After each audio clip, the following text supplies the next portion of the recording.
Se dice que, en lo más profundo de un monasterio abandonado en la región de Castilla, hay un jardín que no obedece al paso de las estaciones. Ningún calendario lo reclama. Ningún invierno lo detiene. Las flores allí florecen cuando el mundo duerme, y el aire, cargado de un perfume antiguo, parece recordar plegarias que ya nadie pronuncia.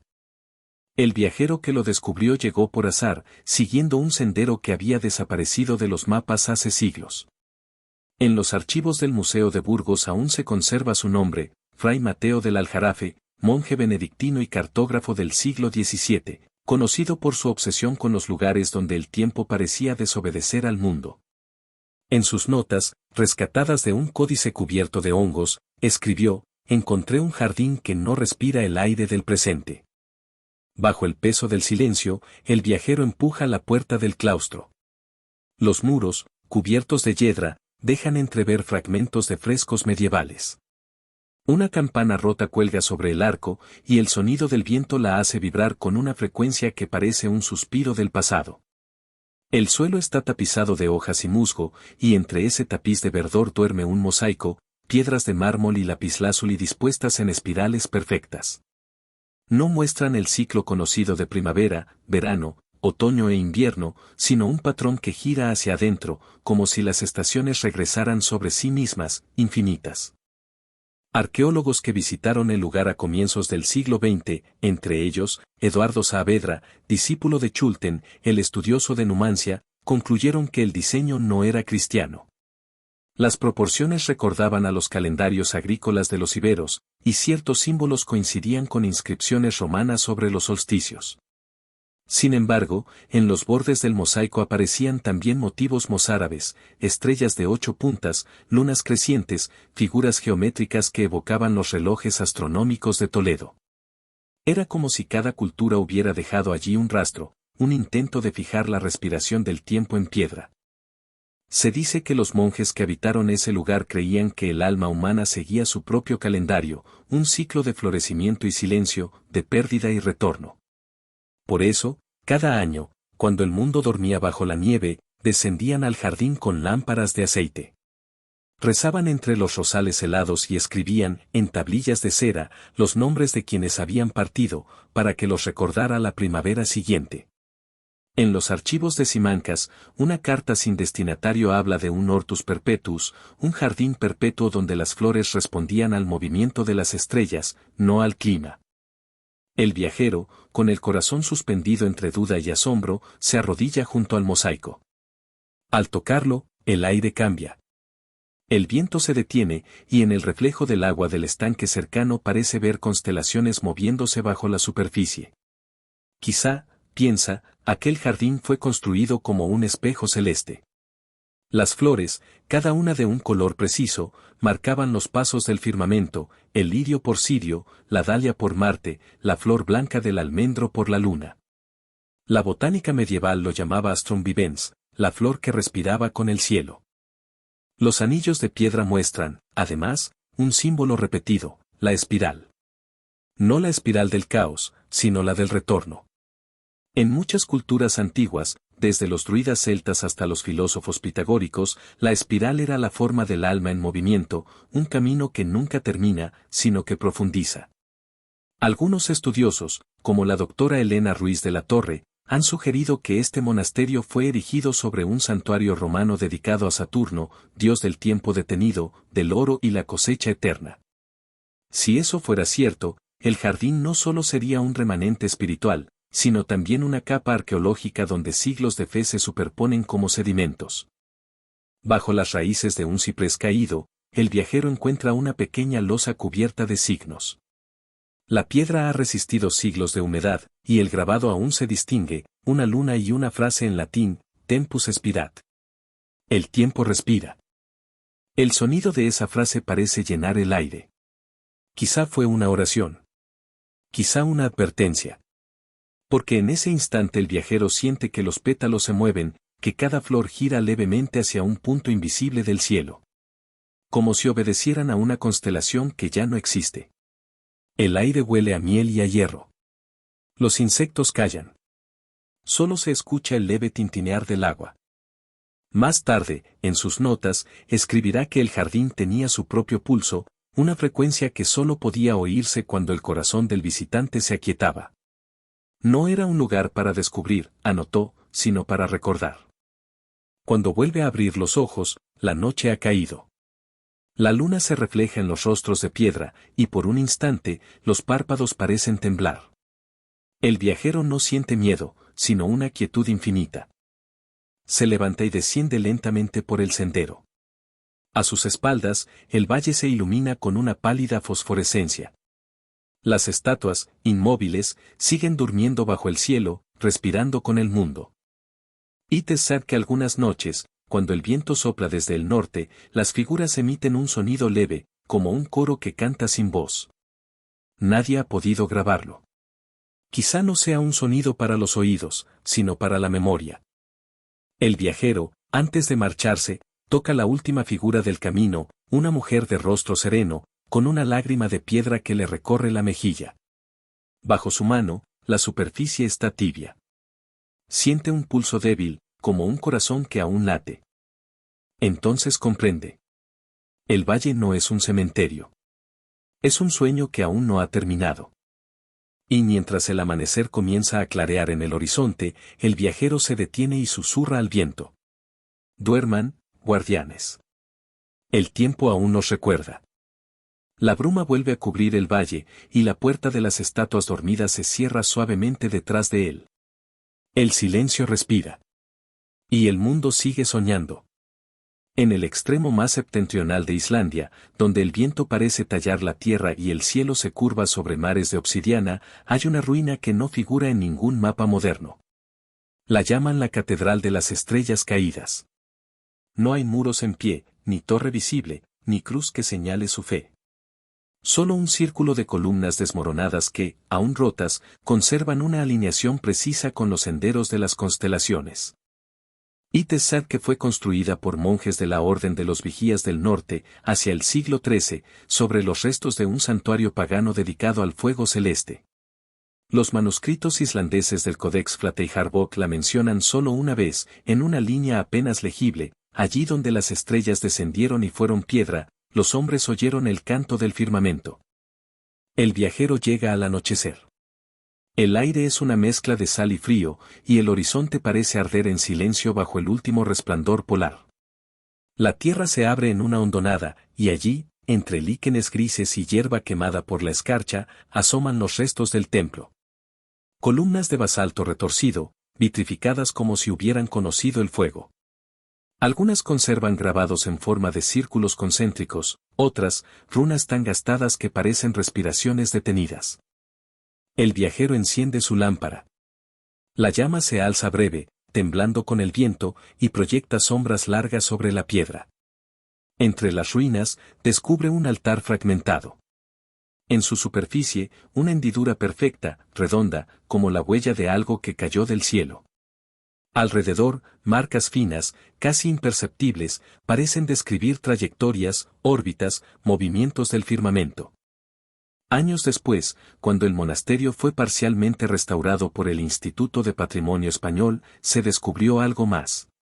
Bajo el mosaico había una cámara sellada. Dentro, los arqueólogos hallaron fragmentos de cerámica con inscripciones que coincidían con textos del siglo XIII sobre el calendario lunar hebreo. Una de las piezas mostraba un dibujo sorprendente, una flor de 6 pétalos cuyo centro era un ojo. Los especialistas la identificaron como símbolo templario del Flossa Eternitatis, la flor de la eternidad. Los arqueólogos que estudiaron este lugar a mediados del siglo XX, entre ellos Magnus Jonsson, de la Universidad de Reykjavik, afirmaron que las columnas no fueron talladas, sino fundidas por calor extremo. Algunos fragmentos contienen trazas de níquel y hierro meteórico, una mezcla que solo aparece cuando la piedra se encuentra con un fuego venido del espacio. Vespers tell us que el templo se alzó sobre el cráter de una estrella caída. La tradición local sostiene que los monjes construyeron la catedral no para adorar, sino para escuchar. Creían que cada estrella, al caer, dejaba un eco en la tierra, una nota sagrada que solo podía oírse cuando el mundo dormía. Por eso sus rezos eran silenciosos, se sentaban en círculos de piedra y esperaban, durante noches enteras, el sonido de la luz muriendo. El viajero se sienta junto a una de las columnas. La superficie está helada, pero el interior, curiosamente, tibio. Al apoyarse, siente una vibración débil, un zumbido que no pertenece al viento. Como si la piedra aún recordara el impacto, como si el cielo siguiera resonando dentro de ella. Abre su cuaderno. Toma notas, pero pronto detiene la escritura. Algo en la atmósfera lo obliga a callar. La noche desciende, y el firmamento se despliega con una claridad absoluta. Las estrellas son tan nítidas que parecen más cercanas que el suelo. En medio del silencio, se oye un leve crujido, no de roca, sino de aire tensándose. It es sad que una vez al año, durante la lluvia de meteoros de noviembre, la catedral revive. Los pocos que han presenciado el fenómeno describen un resplandor azul que surge del suelo, una especie de fuego sin calor que envuelve las columnas. En ese instante, dicen, se oyen coros, aunque nadie puede distinguir palabras. Solo una música lenta, como el rumor de una respiración universal. El viajero permanece inmóvil. La temperatura cae, pero no siente frío. Las estrellas comienzan a deslizarse lentamente sobre el cielo, y una de ellas, más brillante que las demás, cruza el horizonte en un trazo dorado. Cuando desaparece, el suelo vibra. No con violencia, sino con un pulso tenue, rítmico, casi humano. Beneath the silence, la tierra canta. Los estudios científicos explican este fenómeno como la resonancia magnética del basalto tras la ionización atmosférica. Pero los monjes, hace siglos, lo interpretaron de otro modo, creían que el sonido era la oración de la tierra devolviendo su aliento al cielo. En una tablilla hallada entre las ruinas, escrita en latín rudo, puede leerse, non cadunt astra, dormiunt in terra. Las estrellas no caen, duermen en la tierra. El viajero recorre el círculo de columnas. Cada una tiene una marca diferente, una variación de la misma espiral que ha visto en tantos lugares. Pero aquí la espiral está invertida, gira hacia afuera, no hacia adentro. Quizá para indicar que el conocimiento no se guarda, sino que se libera. En el borde norte del recinto encuentra un relieve apenas visible, una figura humana alzando una esfera sobre la cabeza. A su alrededor, 12 símbolos se repiten, no signos zodiacales, sino representaciones de estaciones celestes perdidas. El viajero toca la piedra, y bajo su mano, el sonido se intensifica un instante. Un eco leve, como un canto monástico suspendido en el aire. Nadie supo explicar por qué una orden cristiana ocultaría símbolos de tantas culturas en un solo recinto. Algunos afirmaron que aquel jardín era un mapa espiritual de la península, ibero, romano, árabe y cristiano, todos girando en la misma espiral. Otros dijeron que no era un jardín, sino un reloj, un instrumento para medir el alma, no el tiempo.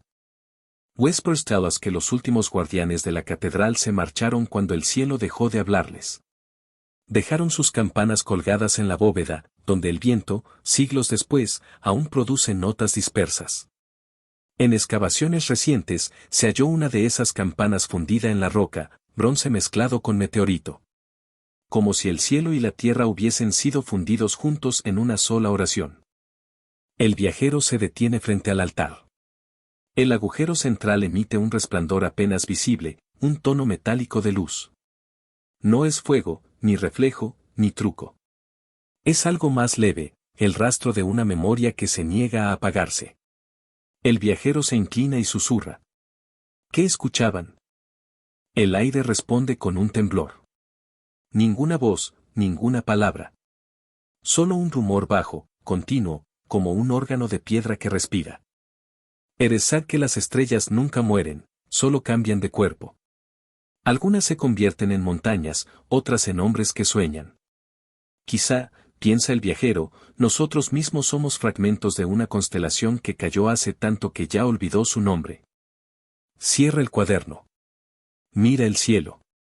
Miles de luces titilan, pero una de ellas, una sola, parece responder a su mirada, una pulsación dorada que coincide con el ritmo del corazón. Bajo los pies del viajero, la tierra exhala una última vibración. Luego todo se aquieta. El viento regresa, cubriendo las piedras con polvo blanco.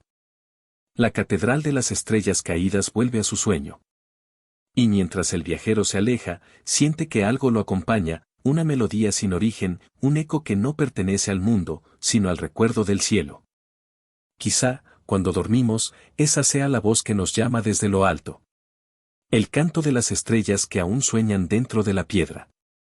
En las colinas áridas del norte de Creta, donde los olivares terminan y comienza la piedra desnuda, hay un pozo que no aparece en ningún mapa ni pertenece a ninguna época. Los aldeanos lo llaman Tofegari Pou Milaei, la luna que habla. Está escondido en una hondonada tan silenciosa que incluso el viento parece dudar antes de entrar. De día, no se oye nada. Pero de noche, dicen, el pozo responde. Itezat que fue excavado hace más de 3000 años, en tiempos en que los sacerdotes minoicos ofrecían agua a los dioses subterráneos. Sin embargo, las pruebas geológicas no concuerdan, el pozo es más antiguo que la civilización que lo habría construido. Los estratos de roca que lo rodean muestran cortes precisos, pulidos con una técnica desconocida, y el interior, según los arqueólogos, parece tener una acústica perfecta, como si hubiera sido diseñado para contener una voz. Si como fuere, el viajero, que envejeció entre libros y polvo, nunca olvidó aquel silencio. En sus últimos escritos, conservados en el Archivo Histórico de Salamanca, describe un sueño, camina otra vez por el claustro, y las flores abren sus corolas una tras otra al compás de un campanario invisible. Sobre cada pétalo, el reflejo de un astro, y sobre cada sombra, la sensación de un retorno. El viajero llega una tarde en que el sol, al hundirse, parece sangrar sobre las montañas. Lleva días siguiendo referencias dispersas, notas marginales en el diario de Sir Arthur Evans, una carta olvidada en los archivos de Heraclión y un rumor repetido por pastores que nunca se atreven a acercarse. Desciende por el sendero polvoriento, entre arbustos de tomillo y piedra caliza. Cuando llega, el paisaje parece contener la respiración. El pozo es sencillo, casi invisible. Una abertura redonda, rodeada por un círculo de losas blancas. No hay señales de ofrendas, ni cuerdas, ni cubos. Solo una calma espesa. El viajero se inclina y asoma la lámpara. El resplandor baja sin reflejarse, no hay agua, solo oscuridad. El sonido de su propia respiración se multiplica, como si la piedra le respondiera con un eco vivo. Saca su cuaderno y apunta, silencio más hondo que el tiempo. Entonces pronuncia una palabra, apenas un susurro, ¿quién? Y el pozo contesta, no con el mismo eco, sino con otro tono, aquí. El viajero se endereza. El aire cambia, más frío, más denso. Un escalofrío le recorre los brazos, pero no de miedo, sino de reconocimiento. Algo en aquella voz, suave, distante, melancólica, le resulta familiar. Beneath the silence, el valle comienza a murmurar. Las cigarras callan, los olivos se inclinan, y el pozo parece abrir un pulso en la tierra. En la superficie, el polvo se arremolina en círculos lentos, como si el aire respirara. Los registros históricos hablan de otros pozos en la región, asociados a templos subterráneos o criptas de ofrendas. Pero ninguno con esta cualidad. En 1923, el arqueólogo griego Nikos Kalogeras bajó con una cuerda y escribió en su informe, el eco no responde al sonido, sino al pensamiento. Fue la última entrada en su diario. Nunca regresó. El viajero recuerda esas líneas mientras observa el borde del pozo. En la roca hay marcas de manos, impresiones antiguas talladas como si alguien hubiera intentado detener una caída o, quizá, tocar algo que subía desde abajo. Entre ellas, un símbolo repetido, la espiral abierta, tallada con precisión ritual. Whispers tell us que los antiguos cretenses creían que las palabras verdaderas no morían, sino que bajaban al mundo inferior y se convertían en ecos. Desde allí, podían volver, trayendo respuestas. Pero solo cuando la tierra estaba dispuesta a hablar. El viajero decide probar de nuevo. Cierra los ojos y dice: ¿qué guardas? Quizá, piensa el narrador, el tiempo no pasa, respira. Inhala con el nacimiento, exhala con la muerte, se detiene en los lugares donde la memoria persiste. En ese jardín, el tiempo se detuvo porque alguien lo amó demasiado, porque la fe de quienes lo cuidaron aún vibra entre las raíces. Y el pozo responde, recuerdos. La voz no tiene género ni edad. Es la voz de la piedra, de la lluvia que cayó hace milenios, de los pasos que resonaron y nunca se olvidaron. Cada sílaba parece contener siglos comprimidos. El viajero siente una humedad leve en la piel, aunque el aire sigue seco. Se asoma de nuevo, y esta vez, en la oscuridad, percibe un resplandor débil, como una brasa azul flotando en lo profundo. No parece fuego, ni fósforo, ni reflejo. Es una luz suave, constante, que pulsa con lentitud, al ritmo del eco. Y te sad que en noches de luna llena, esa luz asciende hasta la superficie. Que quienes la miran demasiado tiempo comienzan a escuchar voces, no ajenas, sino propias, repetidas desde el fondo, como pensamientos que regresan con otro timbre. Algunos huyen. Otros se quedan y nunca más hablan. El viajero, sin apartar la mirada, murmura una última frase. ¿Quién recuerda a quién? El pozo calla. Luego, lentamente, el aire vibra y devuelve una sola palabra, casi un suspiro, ambos. El sonido lo envuelve todo. El viajero siente que la tierra bajo sus pies respira. Las piedras parecen moverse con una cadencia invisible. En su pecho, el corazón late al mismo ritmo que el eco. La frontera entre sonido y pensamiento se borra.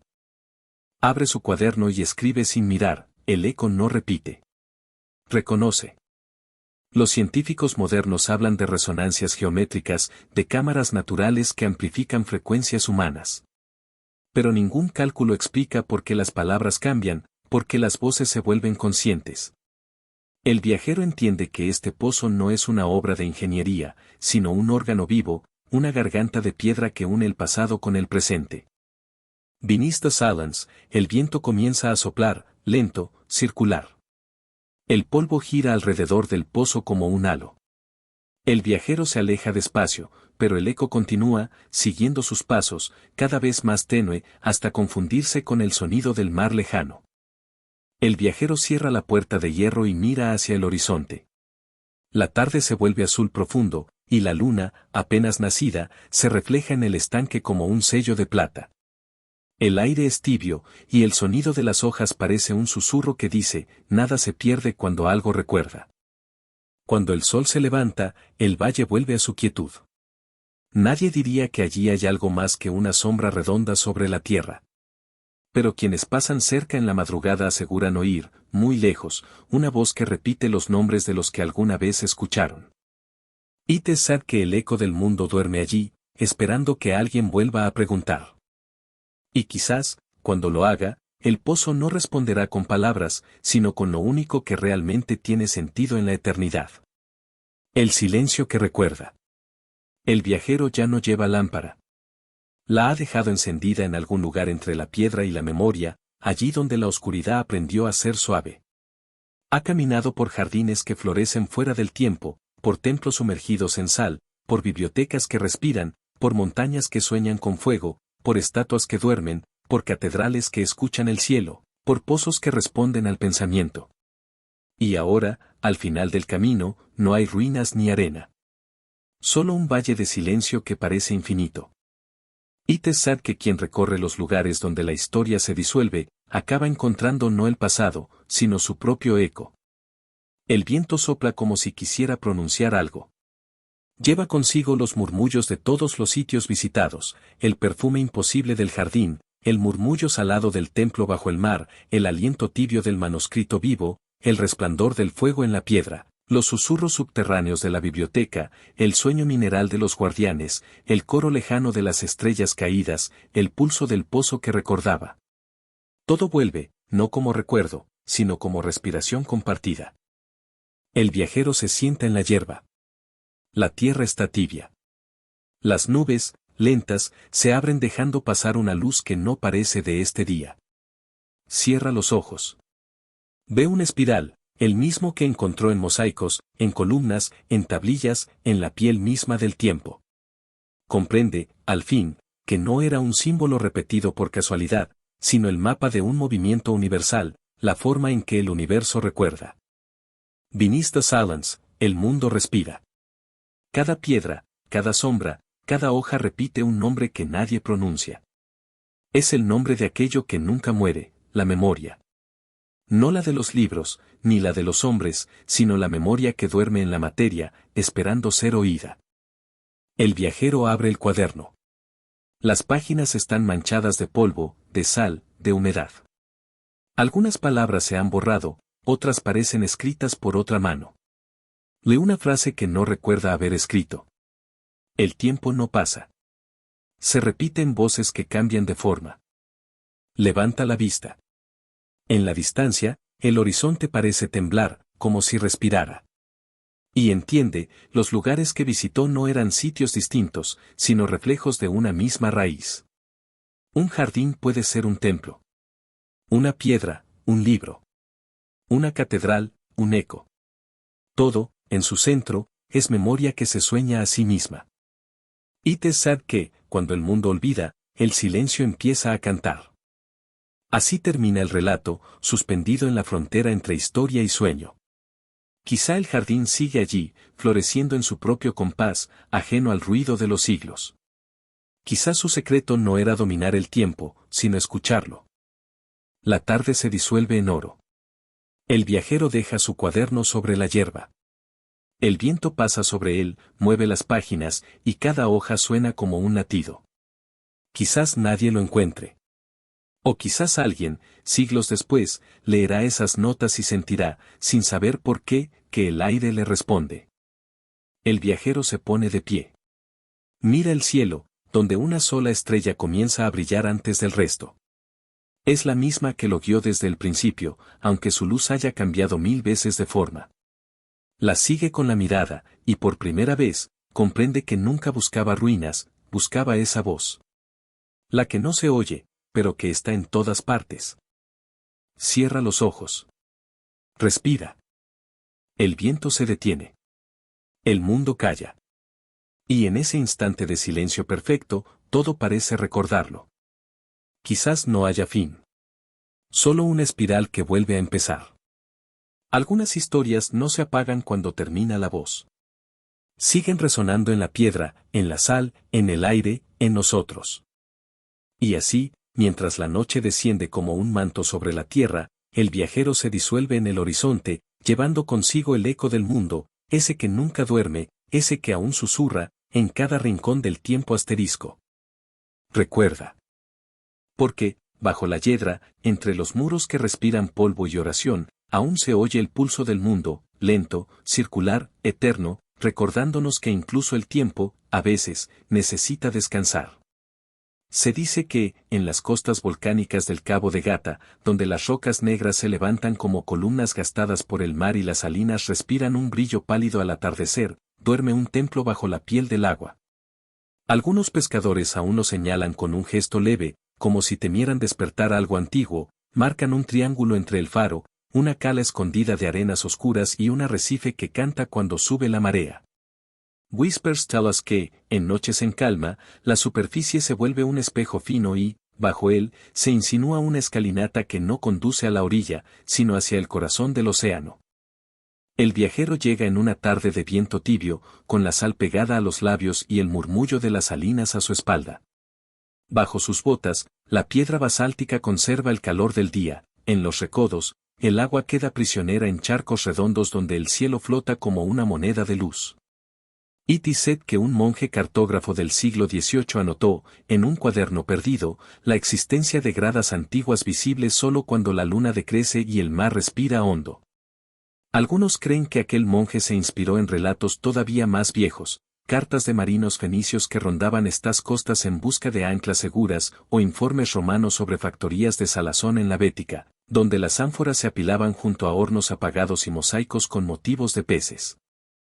El viajero observa la línea de espuma, marcada por el pulso continuo de la marea, y siente que todo en este lugar late a un compás diferente. Beneath the silence, la roca guarda una memoria húmeda. Los estudiosos que han caminado este litoral, entre ellos los herederos de las viejas escuelas de campo de Almería, moldeadas por los catálogos de Louis Siret, y los arqueólogos subacuáticos que, desde los años 70, Añadieron fotogrametría y tablillas impermeables a su rito, coinciden en algo, aquí la arqueología es también una liturgia del oído. Se entra escuchando. Se sale escuchando. Y en medio, el mar dicta su propia cronología, una espiral marcada por corrientes, eclipses y polvo de sal. El descenso comienza cuando la marea cae como un suspiro. La escalinata, tallada en la misma piedra volcánica, aparece primero como un dibujo incierto, un dentado de sombra. Luego, con un paso más de retroceso del agua, revela sus aristas, peldaños cortos, apenas erosionados, desviándose hacia el este, donde la luna, al levantarse, parece tocar el horizonte. Algunos creen que esta orientación no es casual. En cuevas cercanas, dicen informes de 1926 y 1931 guardados en un archivo de Granada, se hallaron signos que combinan la estrella de 8 puntas y el disco lunar, motivos que resuenan con templos costeros fenicios dedicados a Astarte, y que, más tarde, en tiempos romanos, se plegaron a nuevas advocaciones sin perder el aliento antiguo. El viajero desciende con cuidado, sintiendo el frío del agua treparle los tobillos.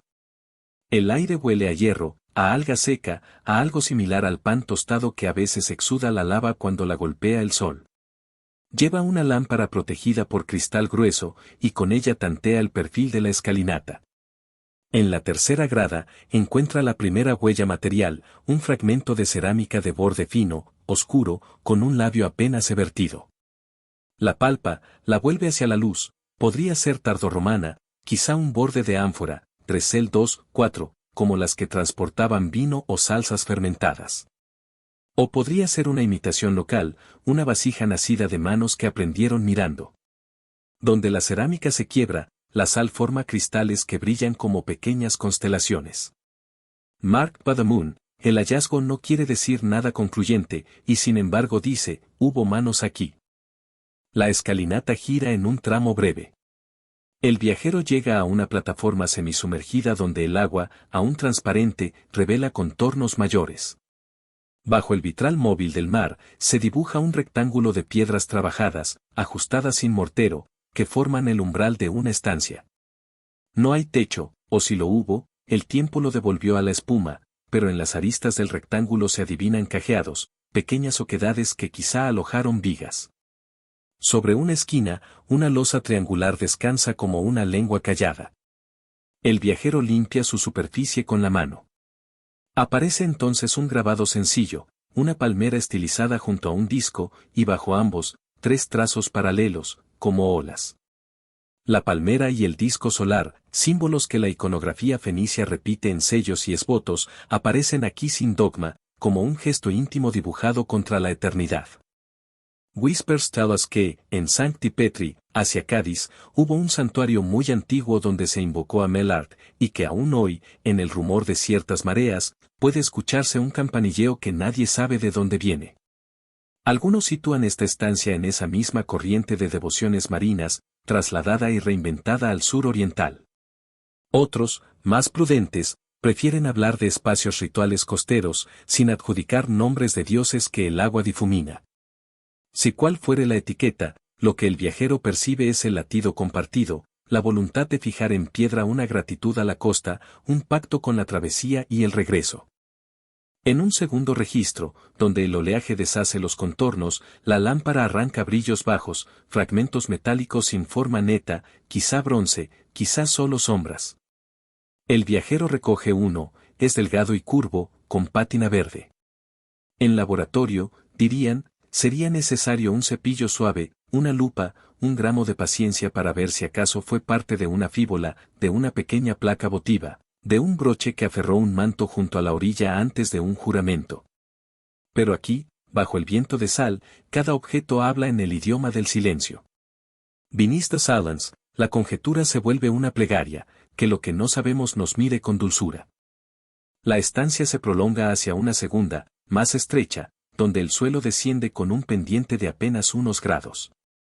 En el borde, el viajero roza algo con la punta de los dedos, una piedra lisa, redonda, con un grabado que casi no lo es, apenas una espiral abierta, como la huella de un molusco persistente. La espiral reaparece en los bordes de un bloque contiguo, esta vez clara, con su centro desplazado. Itesar que la espiral, en estas orillas, fue señal de regreso, un recordatorio de que el viaje más largo es aquel que vuelve al mismo sitio con ojos cambiados. La misma forma aparece en los cantos de ciertas rocas en Mesa Roldán y en iconos atlánticos. Algunos creen que no hubo un único culto, sino una conversación de siglos entre pescadores, comerciantes y peregrinos de arena, mezclando la estrella de 8 puntas y la curva del caracol en un mismo idioma de piedra.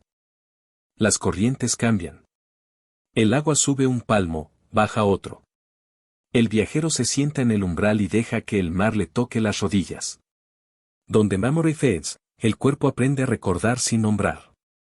Evoca las notas de campañas antiguas, 1974, cuando un equipo registró un pecio cercano con ánforas Altern sin marca, 1989, cuando se cartografió este tramo con boyas naranjas y una cinta métrica que latía con la ola, 2006, cuando la fotogrametría digital permitió recomponer en pantalla lo que aquí solo puede verse entre respiraciones. Los informes nunca hablaron de un templo, no con esa palabra afilada, prefirieron estructura ritual, espacio construido con intencionalidad simbólica. Aún así, los pescadores siguen diciendo templo, y el viento se les queda en la boca con un sabor a cobre antiguo. El viajero abre un cuaderno con páginas enceradas. Escribe, la piedra no busca convencer, solo estar. La sal fija lo que el agua aprende. El viento repite. Deja el lápiz. Mira la línea de costa, que aquí forma una concavidad suave, como si acogiera algo que no quiere soltar. En la colina, las salinas blanquean el aire. En la distancia, el faro enciende un ojo amarillo. El mundo, por un instante, se organiza. Cae la tarde. Marked by the moon, un brillo de plata desciende sobre la lámina del mar. La estancia parece hundirse y elevarse al mismo tiempo, como un pecho que respira durante un sueño. El viajero, que aprendió a leer sin alzar la voz, entra en la segunda cámara. Allí, en la pared más protegida, descubre líneas finísimas, apenas visibles. Con la uña retira una película de sal. Aparecen caracteres que no sabe desentrañar, podrían ser letras púnicas, podrían ser signos locales desgastados. No importa. O importa de otro modo. Porque la inscripción, aún ilegible, organiza la piedra. La convierte en promesa. Algunas notas conservadas en el Museo de Almería mencionan esbotos de plomo hallados en la costa, con perfiles humanos esquemáticos y manos alzadas. Otros catálogos recogen pequeñas conchas perforadas que, anudadas, formaron collares para ofrendar en entradas de agua dulce. Quizá aquí, donde el mar bebe de la roca, se dejaban objetos así, mínimos, para pedir una partida segura, un parto sin dolor, un retorno. Perhaps it was never meant to be found con el vocabulario de nuestra prisa, sino con la respiración de quien espera una marea propicia y, mientras tanto, canta bajo los dientes. Regresa la marea. El agua sube, barriendo anotaciones y contornos. Las losas del umbral se suavizan. La espiral se vuelve un movimiento real. El viajero recoge los fragmentos que examinó, los deja donde estaban, sin llevárselos. Los objetos, como ciertas historias, pierden sentido fuera de su aire. Apaga la lámpara. El mar ya no necesita ayuda para brillar.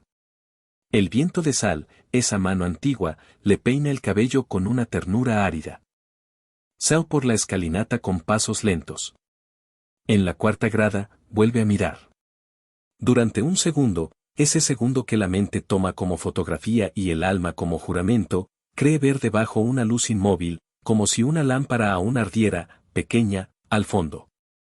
Sabe que no es una llama. Sabe que es una forma del reflejo. Aún así, guarda silencio, como se guarda silencio ante una reliquia que quizá no es más que un espejo. Some voices only echo when we are ready to listen. Ya en la orilla, el mundo suena distinto.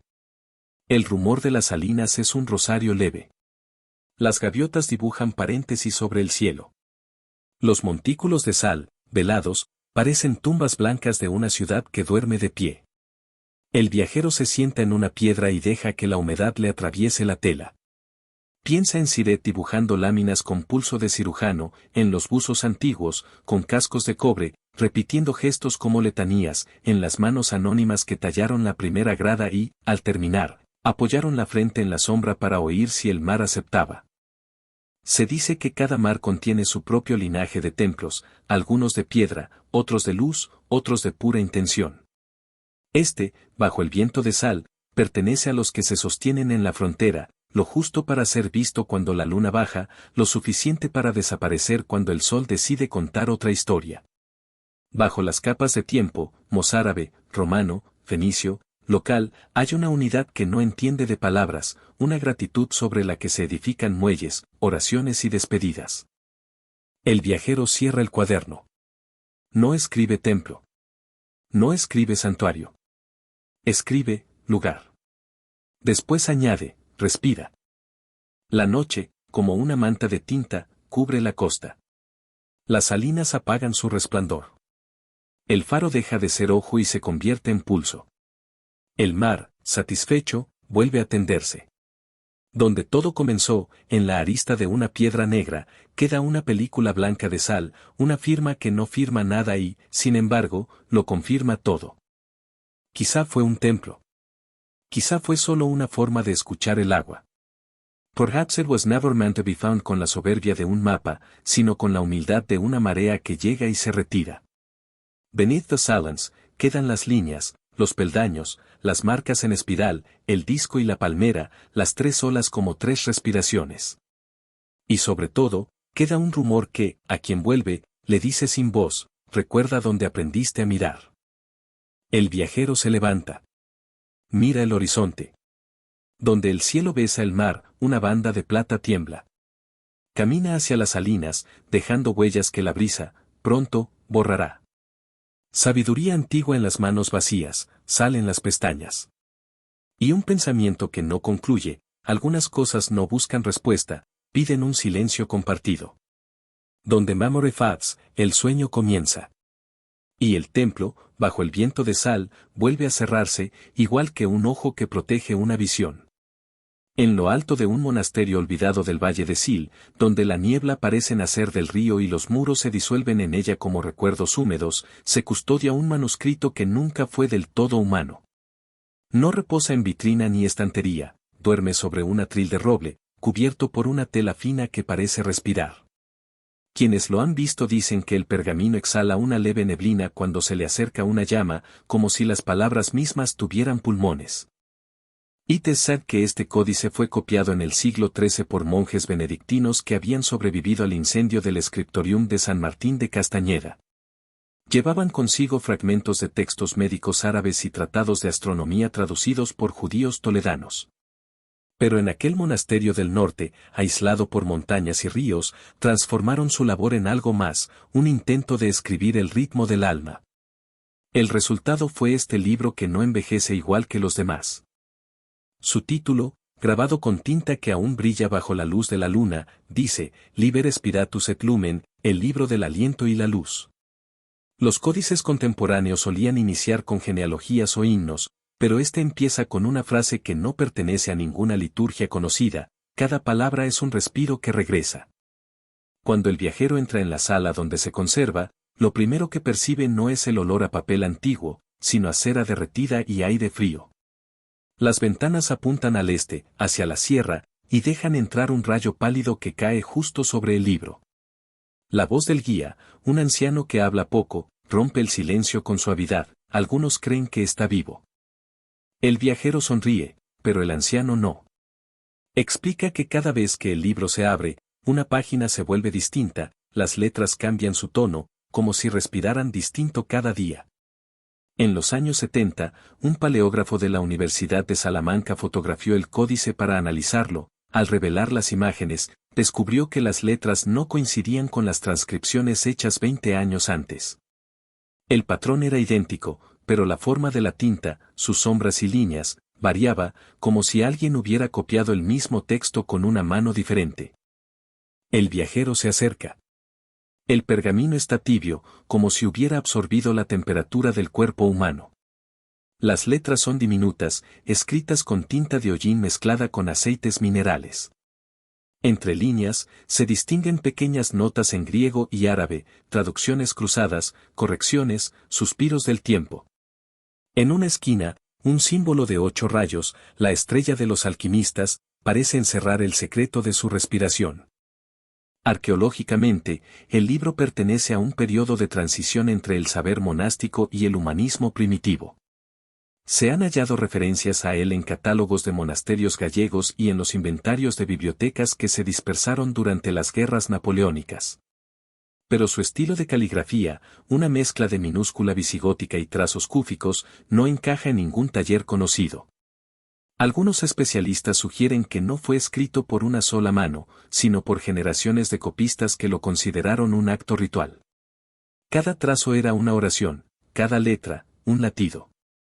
Whispers tell us que los monjes del valle practicaban una forma de meditación basada en la respiración. Creían que el alma no entraba ni salía del cuerpo, sino del lenguaje. Cada palabra pronunciada, si era verdadera, devolvía el universo a su orden original. Por eso, el Liber Spiritus no era un tratado, era un espejo del habla divina. Se le leía en voz baja, con pausas entre cada línea, de modo que el lector y el texto respiraran al mismo compás. El viajero decide probar. Pronuncia la primera frase, el aire que entra ha estado antes en la piedra. El sonido resuena en la bóveda, y por un momento, el polvo suspendido en el aire parece vibrar. La llama de la vela se inclina. Un viento leve, sin origen, roza la piel. El anciano sonríe, así empieza siempre. A medida que avanza en la lectura, el viajero siente que las palabras no buscan informar, sino recordar. Hablan de la luz como un cuerpo, del viento como una escritura invisible. El universo, dice un pasaje, no se mueve, respira. Cada estrella es un suspiro retenido. En otro, se menciona un templo ya desaparecido, cuyas columnas estaban hechas de aire solidificado. En una sección posterior, más deteriorada, aparecen dibujos geométricos, círculos concéntricos, triángulos invertidos, espirales abiertas, que parecen diagramas de respiración. Los arqueólogos que los estudiaron detectaron coincidencias con los ejercicios de pranayama indio descritos en manuscritos árabes del siglo XI. Esto sugiere un contacto remoto entre mundos que nunca se tocaron, salvo a través de la curiosidad humana. El viajero toma nota. Sabe que el códice es más que un objeto, es una frontera. Un puente entre la ciencia y la plegaria, entre lo que se mide y lo que se siente. Pero a medida que pasa las páginas, ocurre algo extraño, el texto empieza a desvanecerse. No se borra del todo, sino que se disuelve en un brillo tenue, como si el pergamino respirara luz. El anciano no parece sorprendido. Sucede cuando alguien lo comprende, murmura. El libro se apaga para descansar. Durante siglos, los restauradores han intentado reproducir la tinta, pero nadie ha logrado su composición exacta. Análisis químicos revelan trazas de mercurio, cobre y polen fosilizado, componentes que podrían reaccionar con la humedad del aire. Sin embargo, algunos aseguran que el efecto no es químico, sino simbólico, el libro se borra cuando el lector ya ha absorbido su enseñanza. Outside, el viento recorre el claustro. Los cipreses se inclinan como si escucharan. El viajero cierra el manuscrito con lentitud, sintiendo que algo dentro de sí también se apaga, o quizás se enciende. En las paredes, pequeñas pinturas al fresco muestran figuras de monjes rodeadas de halos en espiral. Uno sostiene un pergamino, otro, una lámpara, el último, un espejo. Debajo, una frase en latín se conserva legible, respira, y sabrás. El guía deja una lámpara encendida sobre el atril y conduce al viajero hacia la puerta. Al cruzar el umbral, ambos miran atrás, el manuscrito parece dormir, su superficie cubierta de una luz que no viene del fuego. El viajero sale al patio. El aire está quieto. El río brilla a lo lejos como una cinta líquida de plata. Por un instante, siente que respira distinto, más despacio, como si su cuerpo y el mundo fueran un solo organismo. Recuerda la frase inicial, cada palabra es un respiro que regresa. Quizás, piensa, los monjes no escribieron para ser leídos. Escribieron para que el silencio aprendiera a decirse. El sonido de una campana se alza desde algún lugar invisible.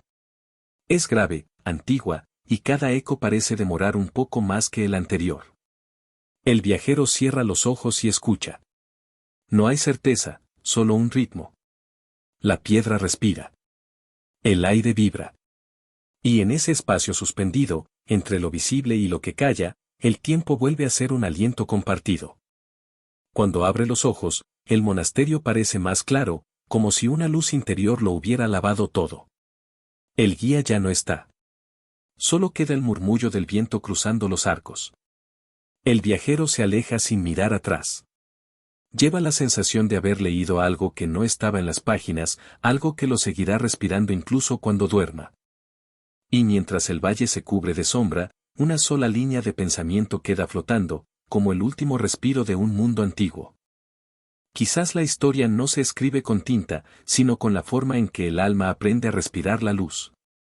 En un valle escondido de Anatolia, donde las montañas guardan el color del cobre y los ríos se abren paso como venas antiguas, hay una cueva cuyo aire aún huele a humo.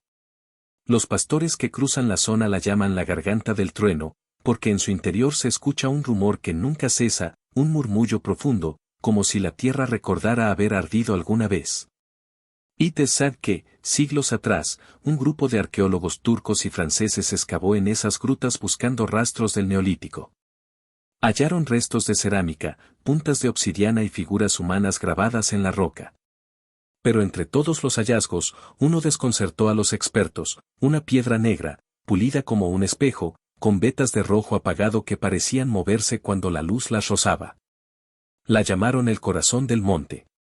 El viajero llega al anochecer, guiado por los informes olvidados de una expedición de 1937. Lleva una lámpara de aceite y una libreta. La entrada a la cueva es baja, cubierta por musgo y líquenes que brillan con humedad. El aire dentro es pesado, denso, cargado de ese aroma metálico que el fuego deja en su huida. Las paredes están cubiertas de dibujos, manos, espirales, animales con cuerpos de humo. Cada símbolo parece respirar. El viajero enciende su lámpara y la sostiene en alto. La llama tiembla y el reflejo del fuego danza sobre las figuras. Allí, en un rincón, aparece un relieve que no parece prehistórico, una figura humana con los brazos extendidos hacia una esfera suspendida sobre el pecho. El relieve está erosionado, pero el gesto es claro, adoración o tal vez sacrificio. Los arqueólogos modernos, entre ellos la doctora Salem Kaya, de la Universidad de Estambul, sostienen que la piedra hallada en estas grutas proviene de un flujo de lava de hace más de 7000 años. Su composición, rica en magnetita y sílice, genera una débil vibración cuando se calienta. Pero algunos lugareños creen que la piedra respira fuego. Dicen que, si se deja en la oscuridad absoluta, emite un brillo interior, como un carbón que nunca termina de apagarse. El viajero se adentra más. La cueva se estrecha y se abre luego en una cámara circular. En el centro, bajo un arco natural, reposa la piedra, lisa, ovalada, sin grietas, cubierta de una capa fina de polvo. Al acercarse, siente un leve calor, apenas perceptible, que no proviene de la lámpara. El aire vibra, y por un instante, el fuego parece recordar su forma.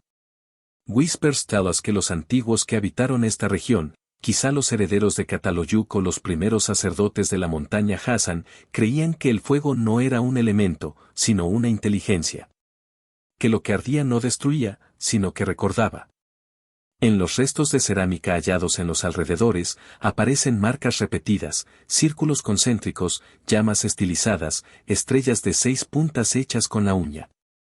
Todas giran en torno al mismo símbolo, una espiral que se cierra sobre sí misma, como un corazón encendido. El viajero coloca la mano sobre la piedra. Siente una pulsación. No una vibración constante, sino un latido, lento y profundo, que parece seguir el ritmo del propio corazón. Abre su cuaderno y escribe, la piedra sueña. El fuego y la piedra, piensa, son enemigos solo para quien olvida que ambos son memoria. El fuego transforma, la piedra conserva. Pero aquí, en este punto donde el tiempo se curva, ambos se reconocen. Quizás por eso la piedra soñaba con el fuego, no para encenderse, sino para recordar lo que fue. En el silencio, el viajero imagina las ceremonias antiguas, figuras cubiertas de polvo volcánico, cantando ante la piedra, ofreciendo ramas secas, cenizas y palabras que nadie más ha pronunciado desde entonces. Quizá creían que el fuego del mundo nacía de este corazón, que la montaña era un cuerpo y que su alma ardía aquí, en esta cámara de piedra y sombra. Beneath the silence, el aire cambia. El calor aumenta un poco. La lámpara vacila, proyectando sombras que se alargan en las paredes.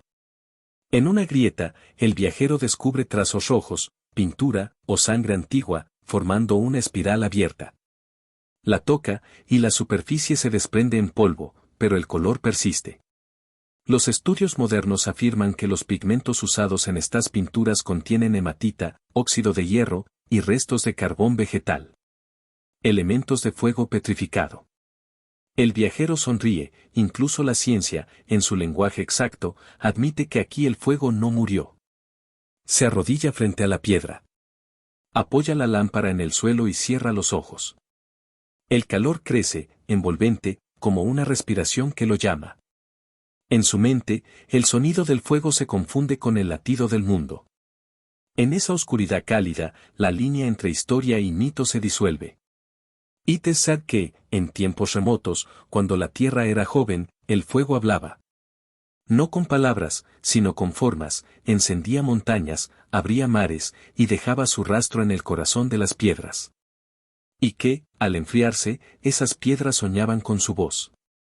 El viajero abre los ojos. La piedra está quieta, inmóvil, pero el aire sigue ardiendo suavemente. En el suelo, pequeñas gotas de cera han formado círculos brillantes, como si imitaran la forma del corazón mineral. Antes de salir, el viajero deja una moneda antigua junto a la piedra, un gesto sin religión, una forma de gratitud. Sabe que los arqueólogos que vengan después la encontrarán y la catalogarán con un número, pero él la deja como quien deja una palabra en un idioma olvidado. Afuera, el cielo se ha cubierto de un rojo tenue. Las nubes parecen brasas, y el viento trae olor a azufre y romero. El viajero cierra la libreta y desciende el sendero. A su espalda, la montaña respira, y el eco de la cueva suena como una voz que duerme. Tal vez la piedra sigue soñando. Tal vez, en lo más profundo, el fuego espera aún su despertar. Y mientras el viajero se aleja, el aire vuelve a enfriarse, la llama de su lámpara se apaga, y solo queda la oscuridad perfecta, esa donde las cosas, por fin, pueden recordar sin arder.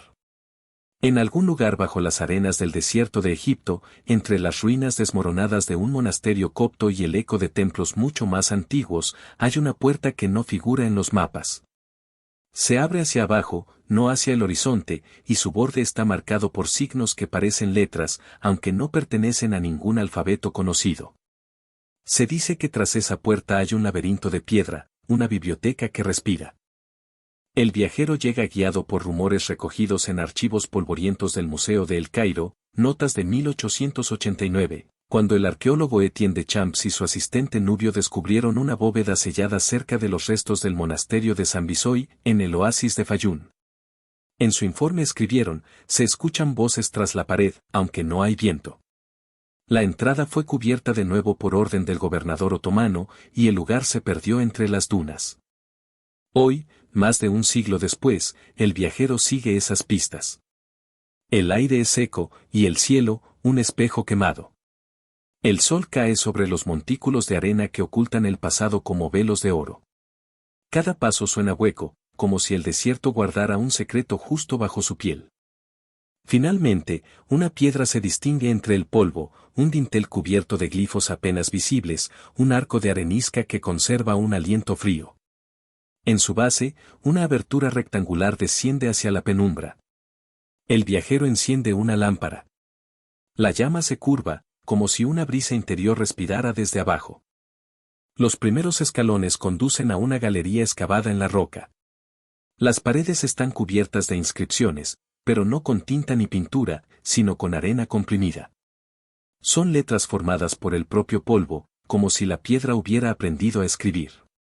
El viajero pasa la mano y siente una vibración leve, un zumbido grave, como el sonido de una palabra contenida.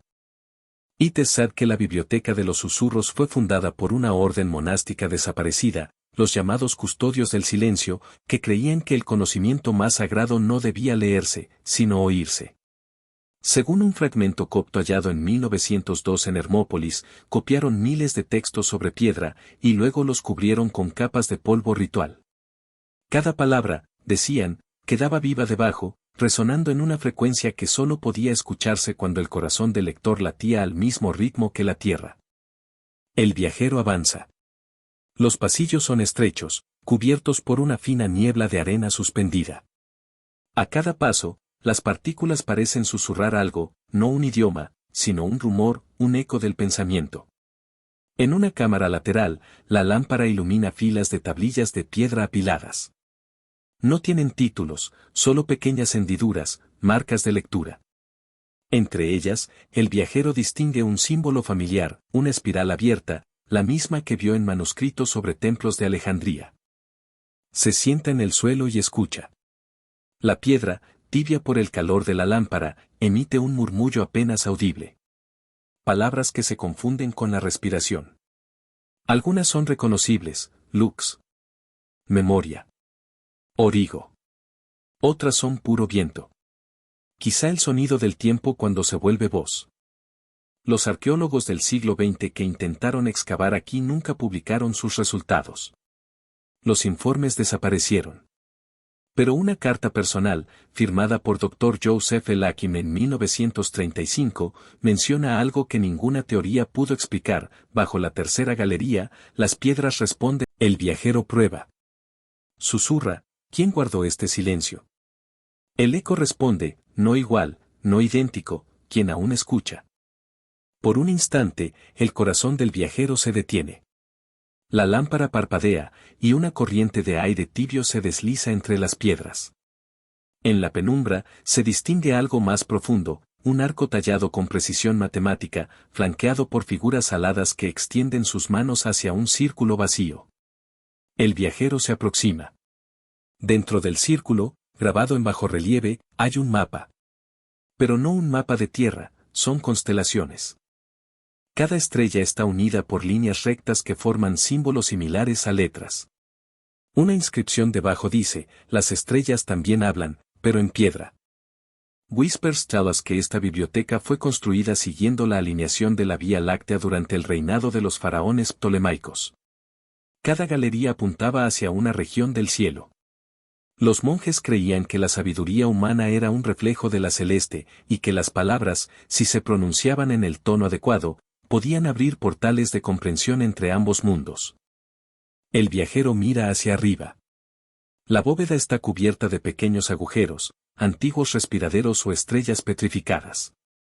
Por ellos entra un aire frío, que se mueve en pulsos, como un aliento. Cada pulsación hace vibrar las letras de las paredes. La piedra parece recitarse a sí misma. El viajero comprende entonces que no está en una biblioteca cualquiera. Está dentro de un órgano de voz.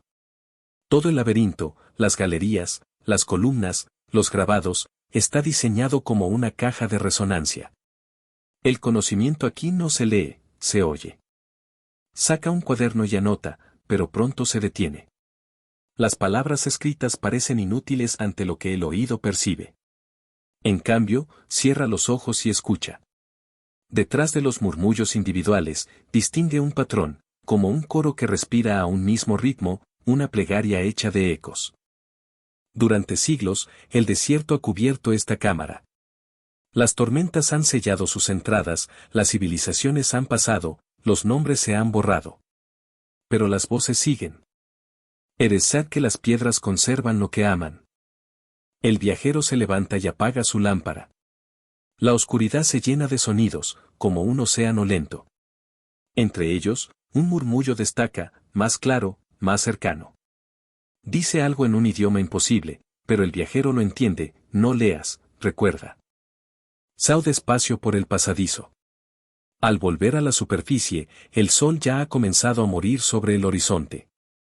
El viento del desierto canta, y su sonido se mezcla con el eco de las voces bajo la tierra. El viajero se detiene, toma un puñado de arena y lo deja deslizar entre los dedos. Cada grano brilla un instante antes de desaparecer. La arena, piensa, también es una escritura que no necesita tinta.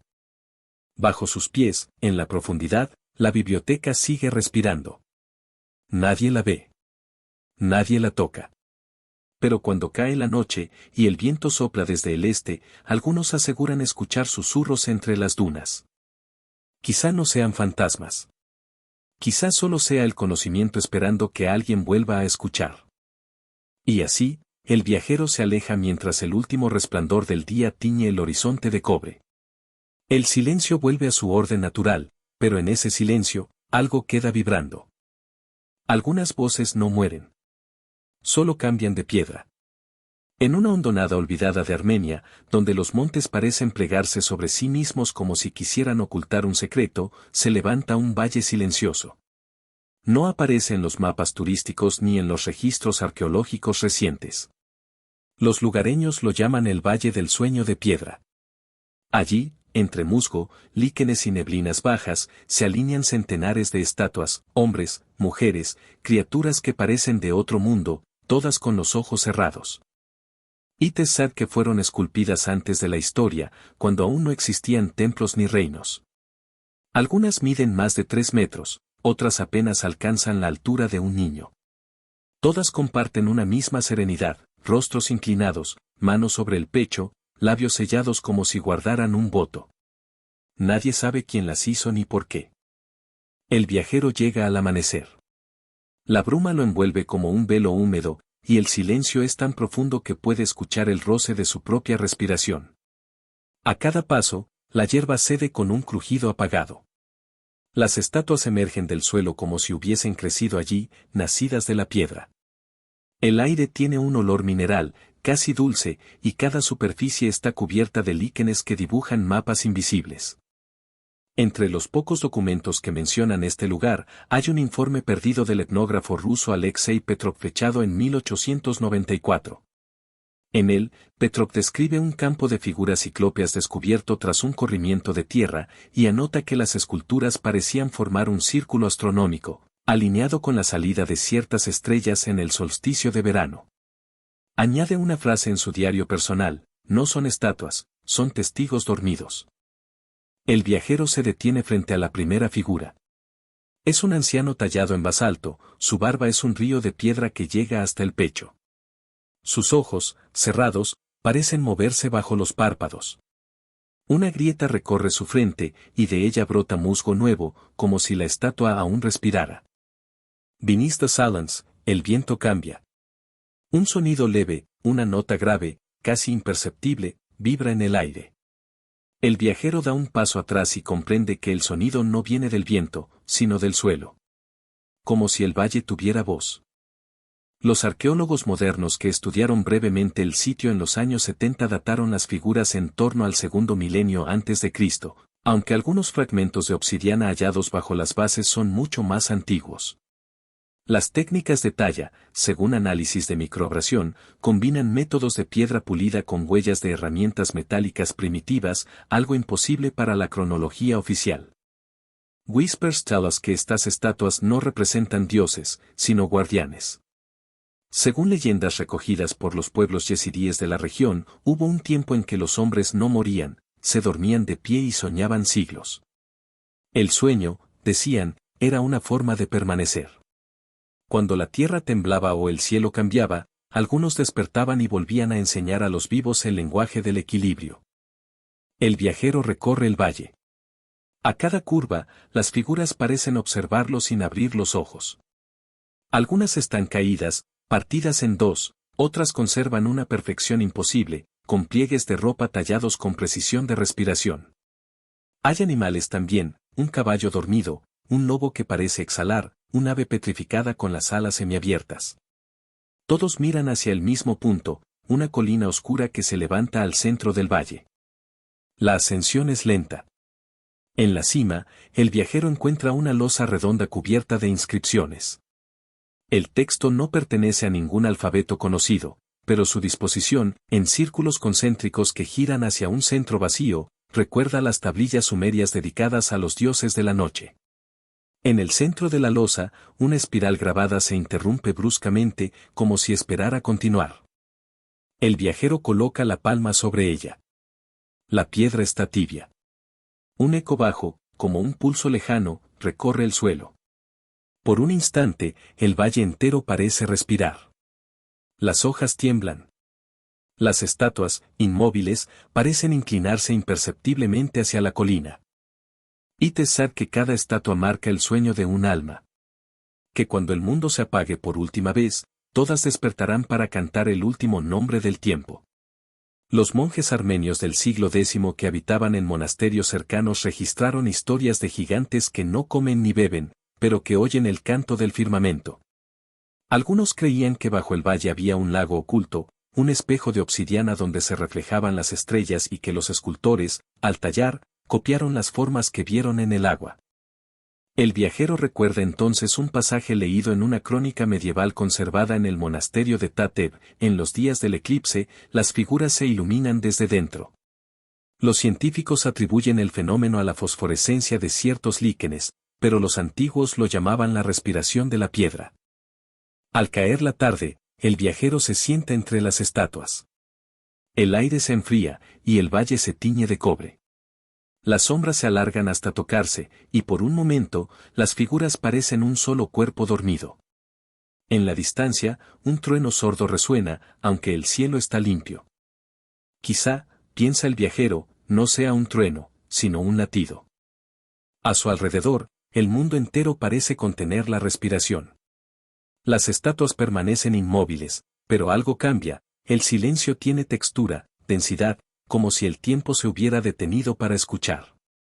Vespers tell us que el sueño de la piedra es más antiguo que el de los hombres. Que cada roca guarda la forma de lo que soñó antes de ser tocada. El viajero cierra los ojos.